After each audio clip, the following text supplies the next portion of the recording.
These are tangy fudgy blueberry lemon brownies with a catch. They don't actually have any chocolate in them. Just blueberries and lemon. And the rest of your typical brownie ingredients. But that rich, dense, yet still soft texture, super similar to a chocolate brownie. These brownies are packed full of wild blueberries and they have a tangy swirled blueberry lemon glaze on top. And my favorite recipes are ones that you don't need an electric mixer because they're so easy to make, and this is one of those. To start off, you want to zest your lemon, so I'm using a microplane grater situation here. A box grater is perfectly great too, just use the side with the small holes. This here is my favorite step whenever cooking with lemons. You rub the lemon zest and sugar together because lemon zest has lots of these natural lemon oils that produce all of that typical zesty lemon flavor, not the tartness that comes from the juice. And then you can stop once it's super fragrant and yellow. Separate 2 eggs because you're gonna need the yolks, and also you're gonna need 2 whole eggs. The yolks are gonna give it a brighter yellow color and also will help bind it together, since we're also gonna add lots of lemon juice later on. This is unsalted melted butter. Let it cool to room temperature before adding it in, but you still want it to be liquid so that you don't need an electric mixer to mix it in. It also gives a more buttery and dense texture. So remember the lemons that we zested before? I hope you did not throw them out because we need to juice them. Whenever I have leftover lemons from a recipe, I love making a super easy lemonade. Don't throw out your lemons. At this point, I just like to sift all my dry ingredients in. This is flour and a teeny tiny bit of baking powder. The baking powder gives it a little bit of a lift so it doesn't turn out overly dense like a cookie. I didn't feel like my egg yolks were yellow enough, so I did add a tiny bit of yellow food coloring. It's really not that necessary. These are frozen wild blueberries. Frozen because they're more accessible year-round. Wild because they taste so much better, have so much more flavor, and have a lot less water content, which could throw your consistency off. Do you prefer regular or wild blueberries? Let me know in the comments. And don't forget to cut them in flour so that they stay dispersed in the brownie and don't all sink to the very bottom. So this step of lining your pan should have actually been done at the very beginning, but I am a procrastinator. But it's super easy to do. You just cut notches on all the sides and then kind of just smush it all in there. Tuck those flaps in and that's it. It's just a fantastic shortcut. Get your grubby fingers in there to help you if you want to do that. I thought that would look satisfying, but looking back it doesn't. You can tell it's a little sticky, so you're just gonna have to hold on to that parchment paper, and then in the oven it'll just spread out some more. Smooth it out to the best of your ability, and then once you bake it, it's going to look like this. It'll be set around the edges, and then if you give it a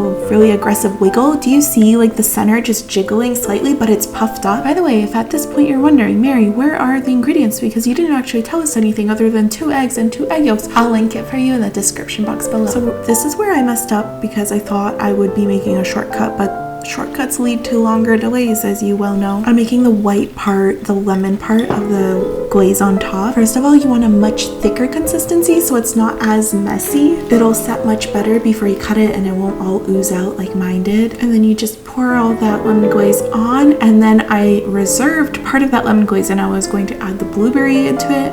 As you can see, I'm adding like the blueberry juices, but since the lemon glaze already had quite a bit of liquid in there and I was only thinning it out, I had to add so much more powdered sugar. So my advice would be to just use 2 separate bowls and mix them both separately, and that's what I did in the recipe. And this is where you become an artist. You go Bob Ross. Whatever you do, it's gonna look beautiful. At least that's what I thought before I shared a video, and everyone told me, well, not everyone, but a lot of people told me that it looks like me, and you're not wrong. I really can't unsee that anymore. It is quite the handsome steak. Like, look at that marbling. You can tell that my glaze is just too runny. You need it to be more spreadable and less drippable. Once it's set for 10 or 15 minutes, you can cut into it. If you really want the prettiest, cleanest slices, pop this into the freezer for 10 minutes. Keep a clean cloth next to you and wipe your knife every single time you make a slice. And now you get to enjoy your brownie that isn't a brownie. Okay, I want your honest opinion. Does it look like meat?